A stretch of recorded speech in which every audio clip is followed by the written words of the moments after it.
The Brewtallyspeaking podcast is proudly sponsored by Starving Artist Brewing. Starving Artist Brewing may be a small speck on Michigan's beer map, but they say big things come in small packages. A brewery who really puts their money where their mouth is, supporting underground artists far and wide. Making delicious beers with the simple belief that you should judge beer, not people. Brewtallyspeaking podcast is proudly sponsored by Rockabilia.com. For over 30 years, Rockabilia has been the go-to destination for all things band merch. With over 500,000 items in their online store and collaborations with today's hottest bands, you're sure to find something you love. Use our code BREW10 at checkout and take 10% off your total order. So go pick up your favorite new piece of merch now over at Rockabilia.com. Now, on to the show.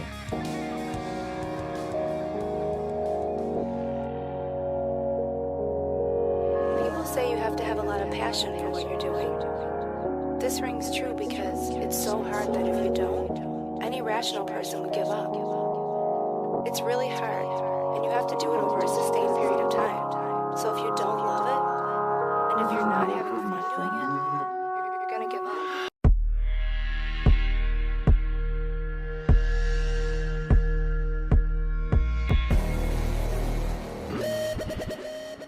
What's up, everybody? Welcome back to another episode of the Brewtallyspeaking podcast. I am your host, John, and this episode's guest is Chris Beattie of Hatebreed, and I'm kind of laughing because I'm not used to saying a close iteration of my own name, my own last name on the podcast, and it is something we get into just because, well, you'll hear it. But it is weird. Names are weird. It's weird that the amount of things, like, as somebody who really gets, like, fixated on words and pronunciations of words and so forth, especially, like, I've said it so many times on this podcast, growing up in the East Coast, the vowels and how I want to pronounce them based on that, like, is one way. But then I've been living here in the Midwest for a very long time, most of my life at this point. So there's a whole nother way that people talk. And the enunciation of things is totally different. So in my head, being aware of that makes me want to pronounce things differently, or at least makes me challenge going, how is this pronounced?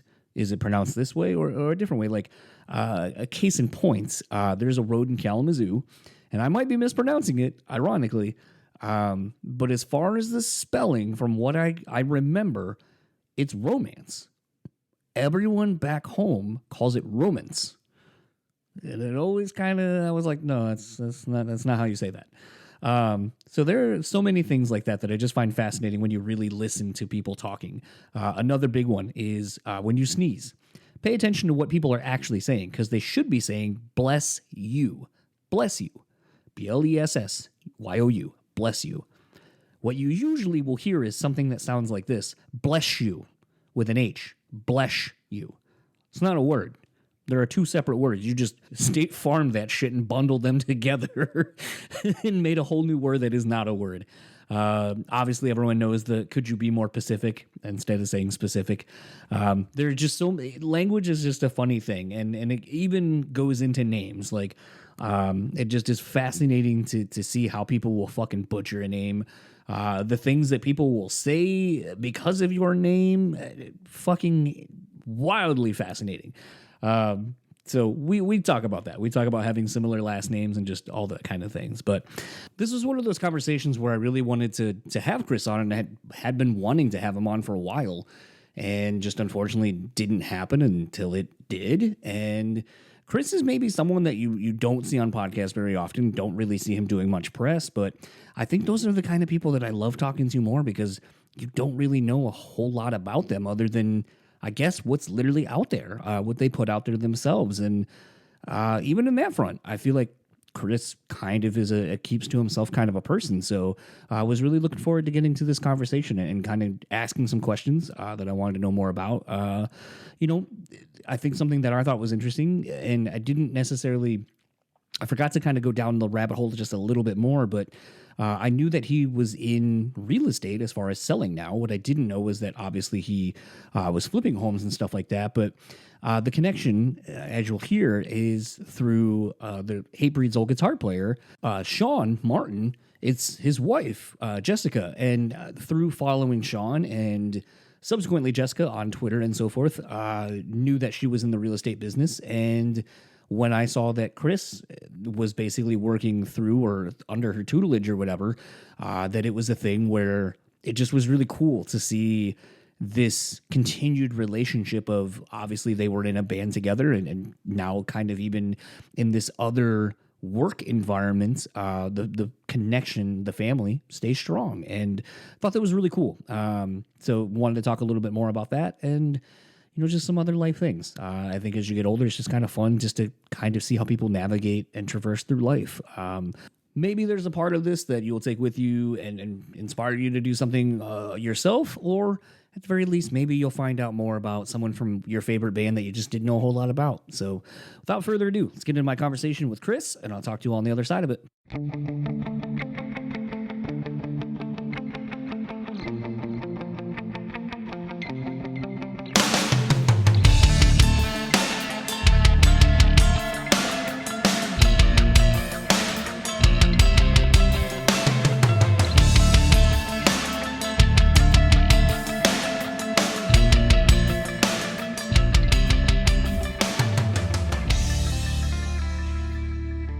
Super shitty or anything.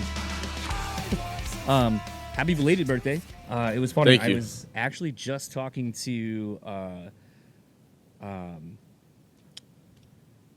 Jesus Christ. I just had a brain fart now. Was basically saying to you know, it doesn't matter. It was his birthday, and it was his birthday the day before, and I go, you know, in the 7 years or so of doing the podcast, I haven't talked to anyone whose birthday it was. Like, I just have magically never hit a birthday. And then I was telling him, I was like, so happy belated, and now here I am a day later, looking like a liar. It's looking like a liar. It's actually this guy's birthday right here, right now. And Tour manager. All right. How old Happy are you? birthday, How old Kiss. are you today? Thanks. 47. All right, my birthday's in 12 days from today, so Oh, happy birthday to you then. yeah, 39. So all Virgos, I guess, if that's Yeah, a thing. we got a lot of birthdays. Like Jamie's is August, and Matt's end of August, and me and Matt are a week apart. And then his is today. My mother's is the day before mine, so it's kind of crazy week. So apparently, from what I understand, then all of our parents apparently had sex around Christmas time. Yeah, that's what we were saying today. Yeah, they were all cold. It must have been a harsh winter, and all bundled up and going for it. What has been a favorite? Like, do you have like a birthday tradition, or is there a favorite? Tradition, not really. I just we were in Wisconsin yesterday and ate my face off. We played the rave, and it was awesome. I don't really. I'm 48, so it's not really like a significant birthday. You know what I mean? I'm usually busy doing some shit anyway, and it was great though because everybody, the fans sang happy birthday on stage with cake, and it was enjoyable. It was a lot of fun. It's cool to be around your friends and. Well, I feel like it just gets kind of interesting as you get older. Like you had just kind of said, like it's not a milestone birthday. So like people, I feel like since I've been 30, I've just been like, okay, 30. Now let's be 40. Like 40 is the next milestone. Right. So, and I also just don't give a shit about birthdays really. It's like, it's enough. Yeah, I mean they're cool. I guess any day past 40 is a win. Any birthday, you know what I mean? Like yeah, because if it's a few hundred years ago, you'd be lucky to even get to 35. So. It's funny as I get older, and especially working at a screen printing place where I make the inks and set up all the jobs, so I'm completely by myself all day. Yep. And so a lot of times I'll just start thinking about a lot of weird shit to me.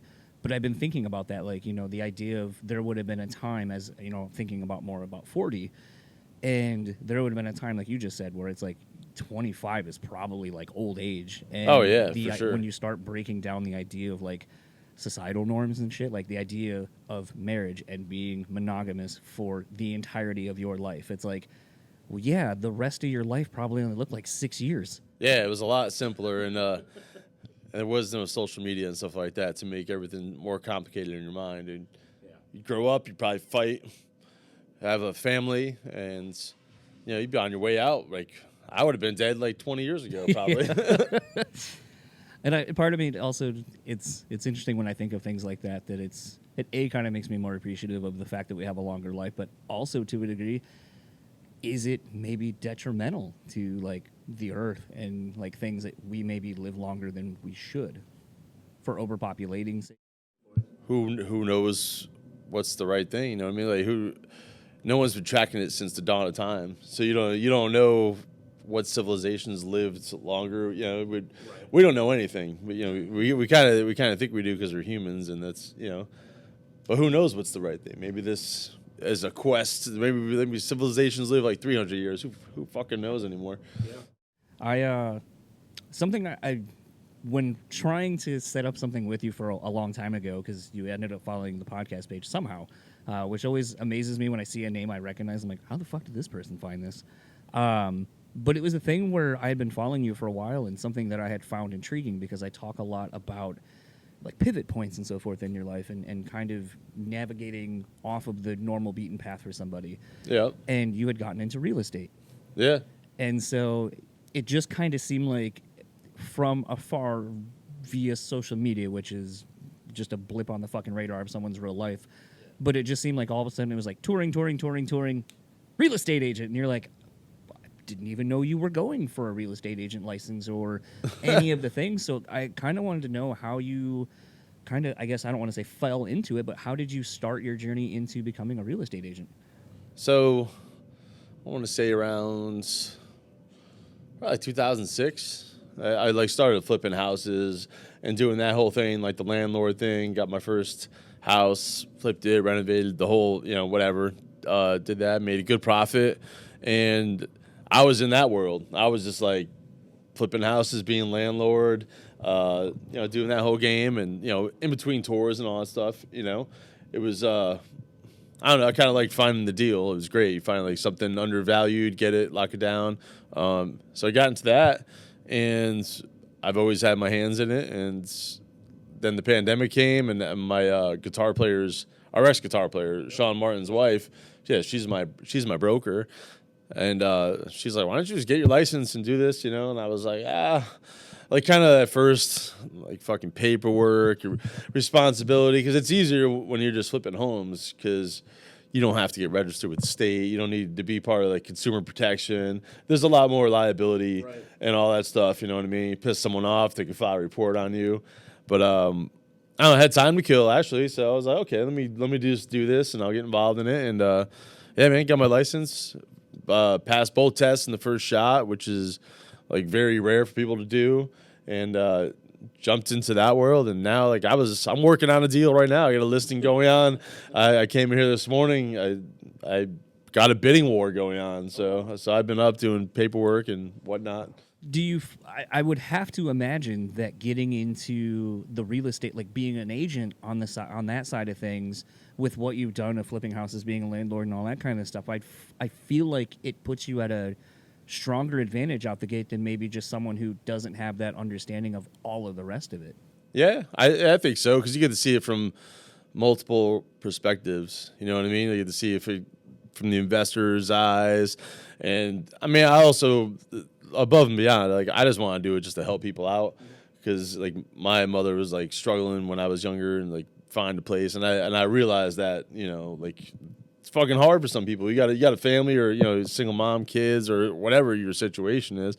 So I just wanted to help people, and I kind of liked it. And at first the paperwork was a little bit fucking overwhelming, but yeah, man, I do it for that, and now like I'm in it, and now I'm like, holy shit, I'm just like going through paperwork. I'm like, and I haven't really been doing the band forever, you know what I mean? So I didn't have to take any fucking tests and all that shit. So I was like, this is the first test I'm taking, and since I was like in college, and I didn't even finish college. So since I was like 20 something, so it was like 20 something years later, I'm taking tests and all that shit. But I don't know, just kind of fell into it, and met a bunch of great people. And now there's actually a network of a heavy realty network. Okay. It's a bunch of people in the music industry that do real estate. Like we're all like connected and. Yeah, it's funny because you may not be aware of the band name, but Jim from For the Fallen Dreams, their guitar player, they're from here, or he lives here, and he got into it. And like probably about a month ago, my neighbor on like in my backyard, the neighbor that way, he's only been there for like 2 years, and he's selling his house. And I happened to be walking my dog around the block, and then I saw Jim like leaving, and I was like, "Why the fuck are you here at my house? What are you doing?" And he's like, "Oh, your neighbor's selling." And I was like, it's very weird to see you selling homes. Like I see on your, like again, social media, it's like I see him plugging a lot of like, here's this listing, here's these things. Yeah. And it's interesting because I feel like it almost makes more sense for band people or people who are maybe more into entertainment to kind of do well at it, because it's like, it's almost like building a band. You got to like know what you're doing. It's growing a network. It's doing all these things. And I feel like band people already understand that inherently and probably are more personable and easier to deal with. It's definitely probably don't stress out as much about shit going wrong.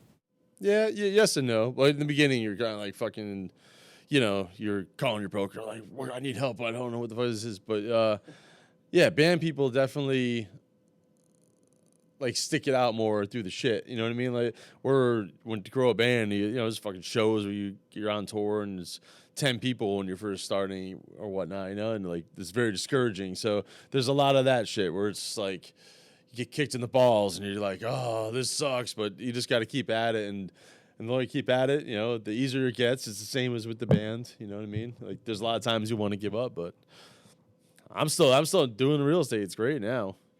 I feel like it's interesting because like I feel like my wife and I do the ultimate like married couple thing and just watch like all of those kind of like HGTV shows. And it's funny because I feel like when talking about what I would like to do to our house, like because we just bought it a couple years ago after living there for like 12 years, which is very weird. It's a very weird thing to live in a house for like 12 years and then finally buy it and then just want to go from like 0 to a million doing all these house projects because you can now and you don't have to ask. Yep.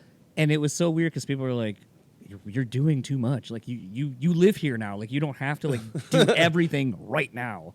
And it's such a weird mentality because you're just like, I realized that, you watch like some of these shows and such, and it's like people buy, it's the whole process to go and find a home, first of all. Yeah. Then you put in your offer, and then do you get outbid, or then have to find another one, and all these other things. Yep. And then you live in the house for a while, and then like a lot of these like Christina on the Coast, for example, like someone's like, we've been living here for 15 years and we've always wanted this, whatever this happens to be, new bathroom, new basement, whatever. Yep. And you've had time to think about it. Typically, though, you're not buying the house and going, okay, I've always wanted to rip this wall down. Okay, that's going to be like $2,500. It's a support beam I got to get in there. I also want to do this, like blow out this wall, and it's just like it just racks up real fast. You're like, okay, financially, I can't afford to go as fast as I'd like to. Yeah, it's going to take time. And once I kind of realized that, it's kind of been nicer because you're like, oh, I got this little project done. That was cool. Yeah, you do all the work yourself? No. I'm not very handy, although yesterday I had to give myself a pat on the back because I went to undo our dishwasher and it was clogged. It like didn't drain.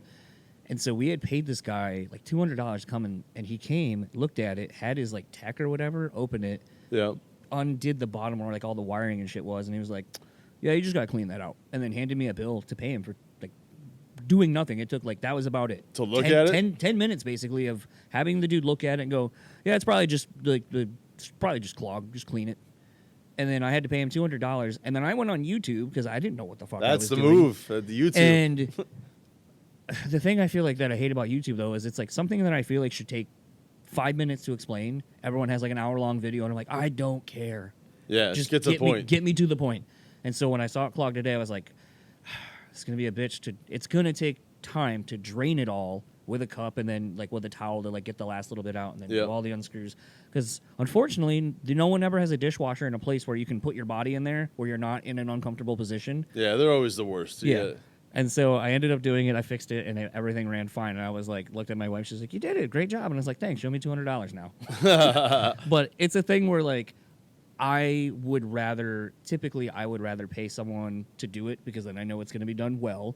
Yep. And if something doesn't go well, now you're liable. It's on them. Yep, exactly. So I'm also not handy. That's probably the extent of the dishwasher thing is about as handy as I could be. Like talking about knocking down a wall in between 2 bedrooms to make it a big master bedroom. A friend of mine's like, "Oh, you just got to get these like joint hoists and do all this shit, and it looks kind of scary." And I was like, "I'm not doing that." Well, yeah, because that's the serious, like any structural shit, you have to have someone do, or you know what I mean, like because you don't want to like ruin your house. That'll ruin your house, like especially if it's like a support beam or some shit like that. Yeah, no, well, that's the thing is it is a load bearing wall, so we would need to put a beam across. Yeah, and then because like someone's like, "Oh, that wall, knock it down, it's like $100." I was like, "Oh, fuck yeah!" And then he goes, "Oh no, it's a load bearing wall, so it's gonna be like $2,500." Yeah. Like,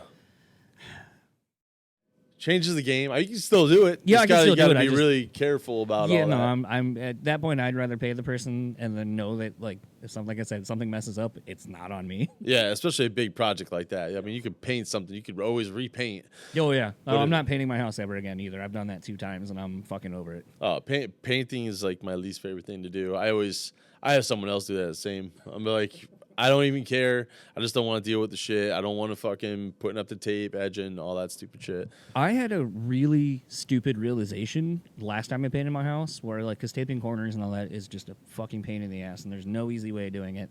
And the perfectionist in me is like, it's not quite lined up right and all this kind of stuff. And then I had an epiphany. I was like, this is just like taping off screens at a screen printing place. And then I just grabbed like a debit card basically and did that. And I was off to the races. And I was like, why did I never think of that? Yeah. Because essentially it's exactly the same as taping off screens. It all is. I mean, there's cool stuff online too. Like there's some home hack like websites, things you'll see. Like, why didn't I think of that? You know what I mean? And it's cool to have that knowledge at your fingertips nowadays too. But yeah, but I'm also leery of it too. Because like, I'm in a completely different sense, but I'm sure like you've seen people probably play cover songs of yours guys' stuff. Yeah. And you'll watch them and be like, that's entirely wrong. Not even the right tuning, not playing it oh right. yeah. I mean that happens. Sometimes people play it right in whatever tuning they're doing it to. People always just think we're a drop tuning though. So I get that where, you know, like the dropped C they usually do, but we're just straight C for most of it. Yeah. So they're playing it right, but just not like in the right tuning.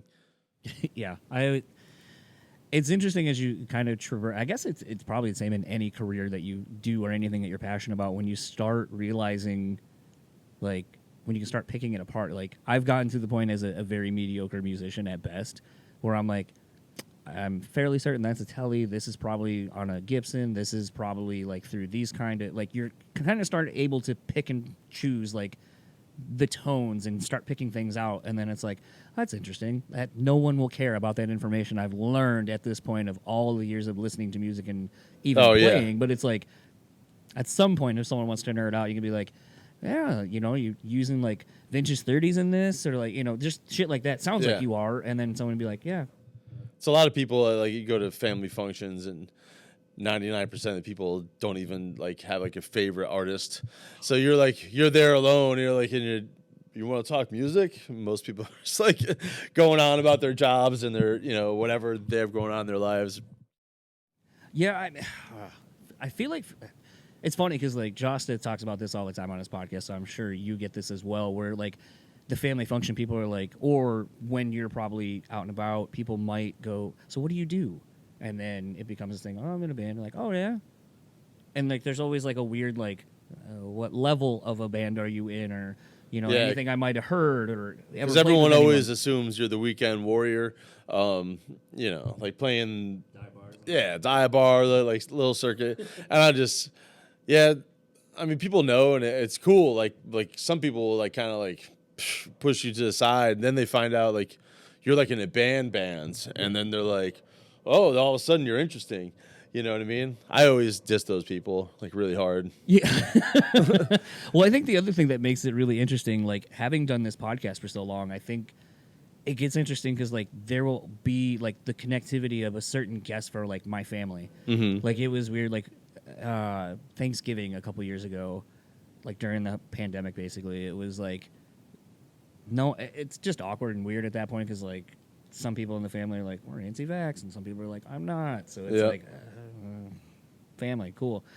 And I wasn't even paying attention because it was talking about one of my like cousins' kids that they just had, and I was not interested in that. And then someone was just like, so I saw you were like dispositioned or not dispositioned, like you were brought up on Stormy Daniels like thing against Trump. Like you're named like in an actual like court document in that ongoing thing against her. And I was like, what? Were you really? Yeah, I was, because I had her on the show, and some the person she was trying or suing her, the lawyer for Trump that ended up losing, tried using the conversation I had with her and like 2 other shows she did to show that she wasn't mentally fit or something like that. No shit. But I took a nap the day of that it happened. I woke up to like a text and like a text from her like just apologizing in case like I somehow get actually involved in it, like might get summoned or something. And then turned into this thing where like I went on Twitter and she was like, really sorry to the people on these shows, you know, they're being dragged in and and posted like the court documents, like where like my show with the link to it. Oh, the transcripts and all that stuff? Not the transcript, just literally like for reference, here are like the what do they call that? Like evidence, basically. All Like, right. we're submitting this into evidence. So it was just like, so like then my whole family's like, so what was that like? And I'm like, they're like, how was she? I was like, she's nice. I was like, we didn't even really talk about Trump at all. Like, Yeah. I joked about it, and that was it. I didn't, because I didn't want to make it about that. Yeah, she's cool. I met her at she was, can't remember what her show was. I want to say like in Houston or Dallas or something like that area. And she was friends with this dude, Jason Christopher. He was playing with Prong at the time, and yeah, it was just cool. We were just there with her husband, we were talking, shooting the shit, and then afterwards, someone was like, "You know who that is?" And usually, I don't know who anyone is. Usually, hey, what's up? But yeah, she was cool. You know, Yeah, super nice. But it's interesting to see like people's point of entry, for lack of a better term. Like for a while, it was that I had Jake from Greta Van Fleet, and they're like, "How was he?" And I was like, "He was sick." I talked to him for like 10 fucking minutes. And it was before they were like, it was after they had he gotten was successful. sick, or Yeah, he was sick. like You could hear it like a talking. sick dude. He's like fucking sick. No, like it was when I was doing more writing than anything, and I was trying to write a story on this band from Frankenmuth that had kind of blown up out of nowhere, because I had seen them. You've played this festival, so you may not remember it, but Dirt Fest that was around here. Yeah, because we were in Pontiac the other day, and I guess that's where it started. Roughly, yeah, around that area. But Pontiac's where Dirt Fest was, and I remember we were out in the parking lot, my wife and a few friends, and I just start hearing the opening notes to Stairway, and I was like, she was talking, I go, shut the fuck up. And everyone's like, that was rude. And I go, no. Who is attempting Zeppelin at this thing? And I go, I can't wait to hear the vocals and how shitty these are going to be. And then, obviously, we know how, I forget the singer's name, but how he sounds. And then I was like, fuck, I got to go see this. They're playing on some small-ass little stage. There's probably, my wife has video of it somewhere, where there's like 17, 20 people watching them play. Like, there's still, the 2 brothers that were the oldest are still in high school at this point. So wow, that's crazy. The bass player, drummer, whoever it was, is probably middle school aged. Yep. And I think I saw him play down here once. And then, I was following them on socials, and then I swear, like, they never really played that I saw. And then next thing you know, they're, like, touring and, like, huge and everywhere. And I'm yeah, they blew up, huh? What happened? How did this happen? Like, especially when in our own backyard, where it's like, I never saw you play anywhere. It wasn't like you were hopping on some of these really great, like, more legacy acts and stuff like that, where I saw the build, it just happened. Yeah. Which doesn't happen in this industry like that. It's rare, man. Someone's got to really push it. Yeah. But didn't they, like, act like they didn't even know who Zeppelin was? Yeah. Kind of a deal, right? There was, like, kind of like, oh, we don't know what that is. Like, yeah, and that was why I was like, okay, I don't really know that I obviously don't believe that, because that was how I found you, is you literally covering Zeppelin, and I was in a parking lot, and I was like, well, I got to go see this. Yeah, I mean, I'm not buying that for a minute from those dudes. But I mean, if you're in music and you don't know who Zeppelin is, I don't even care like what age you are. I mean, it's like fucking. Are you really a musician? Like, that's crazy to me. Well, it does kind of go to the whole thing at times where Danny Warsnop, that's who I forgot to mention earlier. Danny Warsnop from Asking Alexandria. I talked to him yesterday. Cool. And we were talking actually yesterday about sort of the detriment of our own. The fandom of the scene of rock, metal, and hardcore and all that is itself. Like, we self-cannibalize, like, we gatekeep the shit, and the thing that like almost to a detriment where it's like I feel like at times like, you know, you're just saying it's like I can't believe like you wouldn't know who Zeppelin is, and it's like, but I feel like the opposite side is like a hot take where a lot of times like Zeppelin's cool. It's not necessarily my thing. I enjoy some of it. Some of it I'm just like because I'm of the mind that it's like eventually I feel like somebody else would have done it, and I mean, and I have that philosophy on almost everything. Oh yeah, somebody would have done it. They just happened to be the first, and I mean, really, not really the first, but the first to bring it to the mainstream. And that catches a lot of flack. People don't like that, and B, I think the other thing too is like if you like anything else, people don't seem to fuck with that. They're just like I love R&B and hip hop and pop music and all kinds of different shit. And it almost seems like doing a predominantly hardcore metal podcast, people are just like, do you even like this genre? And I'm like, I do. I actually really like it. Right. But I also like other things because other things exist. Yeah. I mean, just like being a musician for such a long time, like I like everything, like all different genres. It doesn't mean I like every band and every genre. I'm aware of other things going on in other genres of music. You know, like I'm pretty sure they were aware of Led Zeppelin. You know, it doesn't. I mean, even if they didn't like them, you know what I mean? Like, be aware they exist. You know, but yeah, it is what it is, man. So you know, we are our own worst enemy. I believe that too. I kind of feel like I'd be a little remiss not to talk a little bit about Hatebreed because I feel like that's, you know, the thing most people probably listen to this are like, fuck, you didn't talk about Hatebreed. You know, on 20 years of the Rise of Brewtallity record, which I feel like bands got to stop doing these anniversary things because I know they've been around for a while, but when you start saying the 20th or in some cases 25th anniversary or something and you're like, I don't want to be reminded that I'm that old when something came out or that thing. How has it been? Because I feel like I just saw you guys on like the Perseverance anniversary tour, the self-titled or the EP. When you guys were here, and it's like it just seems like you're hitting this stride now because of it's when you guys were putting out a lot of releases very quickly. So you're hitting a lot of these like milestones. What does it feel like for you being in the band and realizing that like these milestones are being hit now? I mean, it's great to have longevity and that actually people care about your music, you know what I mean? Especially like when we started, we didn't have like we just wanted to be a band, a heavy band, you know what I mean? That's all we want to do. Now that the fact that we're able to like make a career out of it and have it liked across the world, you know, for such a long period of time, and I don't know, it's cool for us because we get to play these songs. We don't play what we're playing like tonight. Like we're doing mostly Rise Brutality. We got other stuff in there, but so we don't play all those songs all the time. So it's cool for us to like break up the monotony of, you know, like kind of like the songs we have to stick to, and yeah, it's just something for the fans. Like a lot of people are fucking really into it, like, you know, believe it or not. But yeah, it's crazy, but it's also kind of cool to look back and, you know, we made a mark on the heavy music scene, and people still like it, and people are bringing their kids to it now and shit like that. So it's gotta be interesting to be a multi-generational band now. Yeah, it's fucking weird, man. I didn't expect none of that shit to happen, to be honest. I think that's been like the fun thing seeing you guys because like I've been sort of joking recently about how with Eatsid calling it a day or disbanding, however you want to put that, that they were my most seen band live. Like I think going to the last TID the season, I think I saw them. That was probably show like 37, 38, something like that over the years. Yep. And now essentially like it belongs to you guys because I usually will catch you anytime you're at least here. Mm-hmm.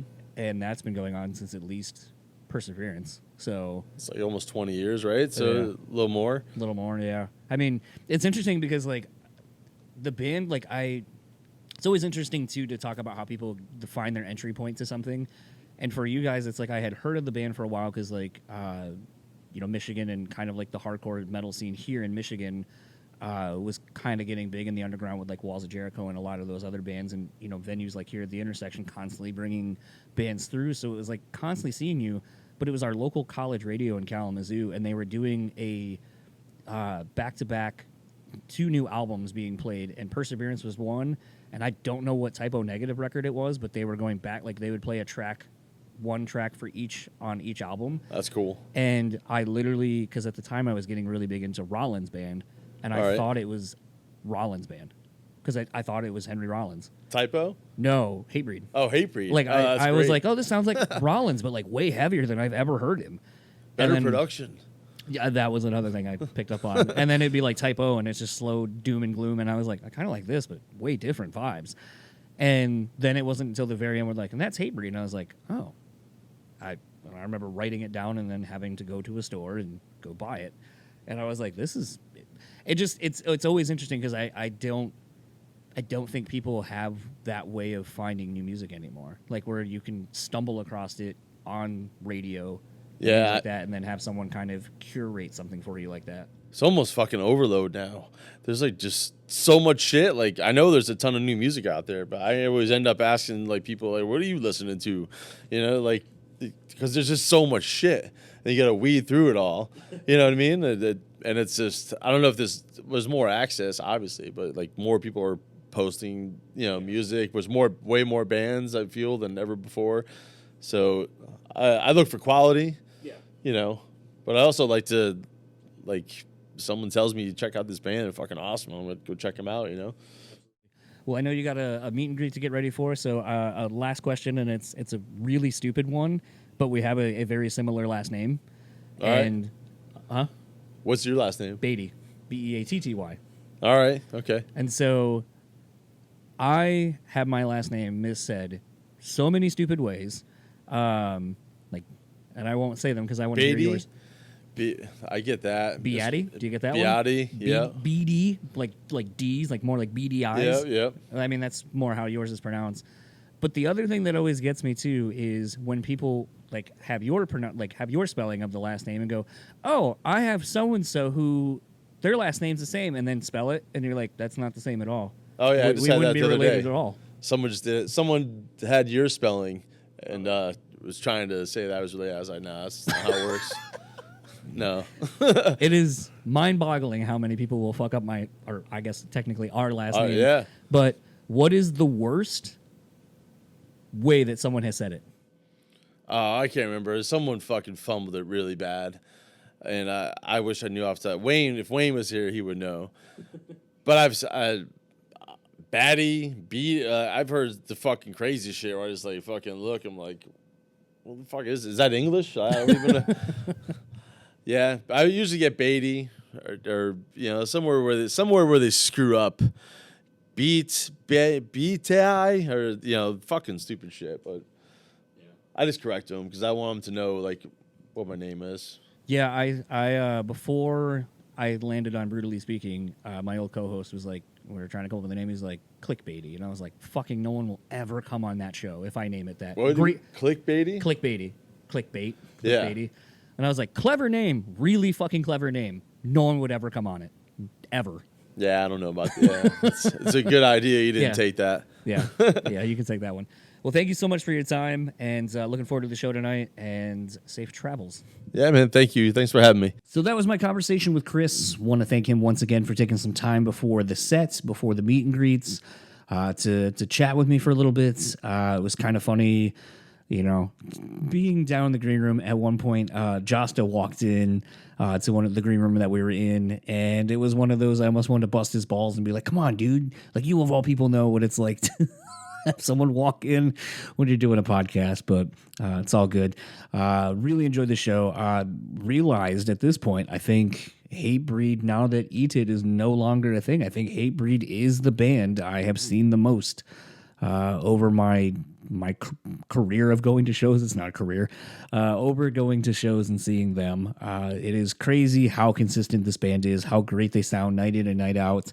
And just, it's kind of crazy because like I sometimes I think of Hatebreed being a certain way, but it's crazy when you see people who are like, it would have been nuts to see them on like Satisfaction or to see them when they first came out and so forth. And I'm sure it was, and the songs still, do that thing that makes you want to like get in the pit and move around, and I know when I go to the gyms and stuff like that, like they're always on my playlist of trying to get into that mental zone of just wanting to be better and so forth. And there's such a positive band that it is kind of interesting that the positivity and the aggression is kind of, it's funny. I don't know. Maybe it's just because of the name. Maybe it's because of whatever, but a thing where the music and so forth is so positive, but it makes you want to be aggressive. So I always find that duality really interesting, but just a consistently great band, great people.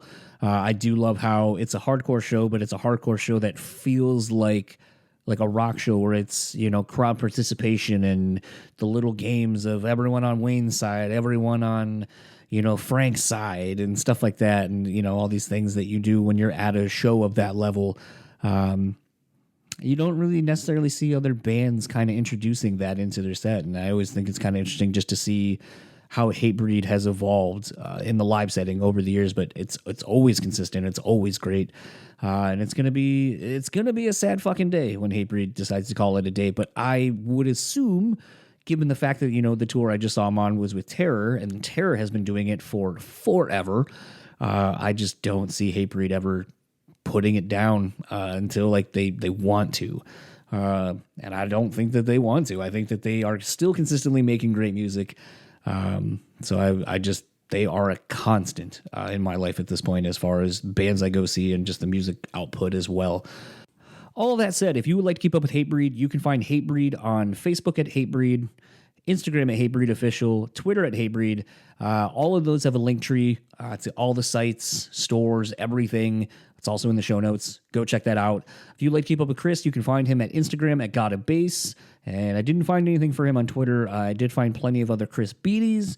I did even find a GotABass that was not Chris. So I don't think he has a Twitter or X or whatever you want to call it.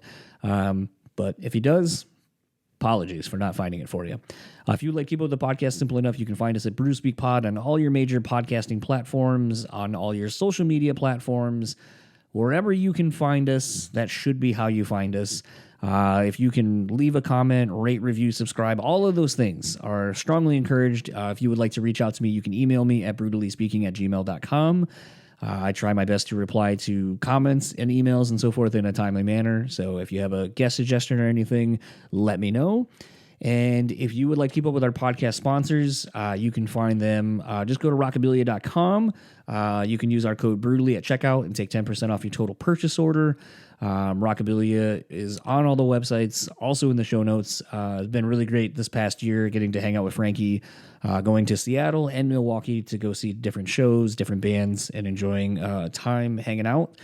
And Starving Artist Brewery, go check them out as well. They are closed for the season, but they are still working on next year's stuff. So keep an eye on what they've got going on. Kind of get a sneak peek at some beers that you can look forward to next year if you're in the Michigan area. Or, fuck it, travel to Michigan and make that a trip on your stay here in this Mitten State. They're right next to a lake, Lake Michigan. And it's great. You can go dipping into the lake there and then go grab a beer, or I guess you could do it the other way around, but either way, go check them out. For the Brewtally Speaking podcast, I am John, and I will talk to you all next week, where our guest is the returning Steve from Wolves at the Gate. That was a fun conversation. Excited to get that one out to you. Enjoy the rest of your week. I'll talk to you then.